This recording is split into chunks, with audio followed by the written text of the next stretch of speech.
ओम श्री साई राम मु कृष्णचंद्र शतपथी प्रिय दर्शक बंधु मो चैनल को आपण मानक स्वागत जनाऊँगी। प्रिय दर्शक बंधु आज जानिबा ज्योतिष शास्त्र अनुसार धनतेरस दिन घर को केउ केउ जिनिस किणिले परिवार रे भाग्य धन स्वास्थ्य उन्नति घटिबो।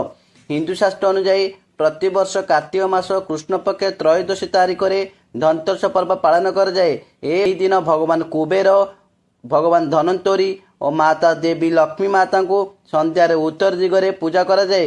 पूजा समय रे शुद्ध गाय घी दीप जला जाए और कुबेर देवता को धला मिठा और धनतेरस देवता को हलदिया मिठा भोग करा जाए। यही दिन मध्य भगवान गणेश और देवी लक्ष्मी माता को शुद्ध गाय घी माटी दीप फल मिठा भोग करा जाए।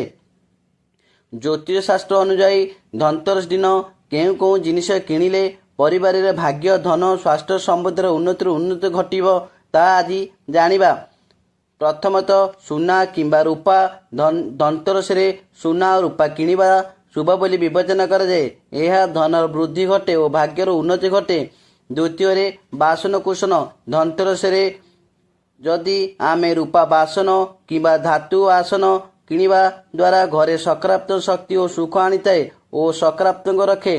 तृतीय रे लक्ष्मी गणेश प्रतिमा धनतेरस रे माता लक्ष्मी और भगवान गणेश मूर्ति किणिले आपण घरे शुभ फल समृद्धि घटे। चतुर्थ रे झाड़ू धनतेरस रे झाड़ू किनिबा जानी आपण को आश्चर्य लागुथियो। मात्र लक्ष्मी जो घर सफा सुतरा रहिते से घर को से धनर अभाव रहे नहीं, तेणु झाड़ू किणिले अत्यंत शुभ होता है। पंचम रे इलेक्ट्रोनिक्स धनतेरस रे आपण इलेक्ट्रोनिक्स किणिले घरे जीवन रे स्थिरता और अग्रगति आनी थाए। षष्ठ रे कुबेर यंत्र कुबेर देवता धनर देवता आपण धनतेरस रे घरे कुबेर यंत्र स्थापन कले ए आपण घर टंका और धन चुंबक भली आकर्षित करिथाए। सप्तम रे सुना और हीरा धनतेरस रे आपण सुना किंबा हीरा किणिले आपण को आर्थिक स्थिति को मजबूत करे। अष्टम रे गोटा पान और कमल गाटा धनतेरस रे आपण घर को गोटा पाना और कमल गोटा आनी माता लक्ष्मी पाखे अर्पण कले लक्ष्मी आशीर्वाद मिले और केबे भी टंकार अभाव रहे नहीं। नवम रे मूर्ति किंबा चित्र धनतेरस रे आपण घर को पवित्र प्रतिमा किंबा पटचित्र आनिले आपण घरे नकारात्मक शक्ति दूर करी शांति आसी थाए।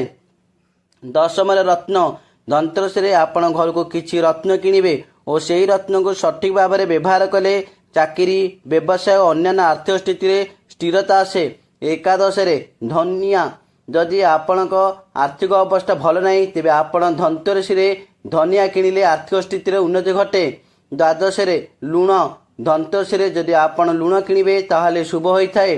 धार्मिक विश्वास अनुसार देवी लक्ष्मी समुद्र मंथन समय माता लक्ष्मी बाहर थिले एवं सेही ठारू लुण मध्य बाहर थिला, तेणु लुण किणिबा द्वारा लक्ष्मी खुशी होई आशीर्वाद करती और राहुंकर नकारात्मक दृष्टि कमी थाए।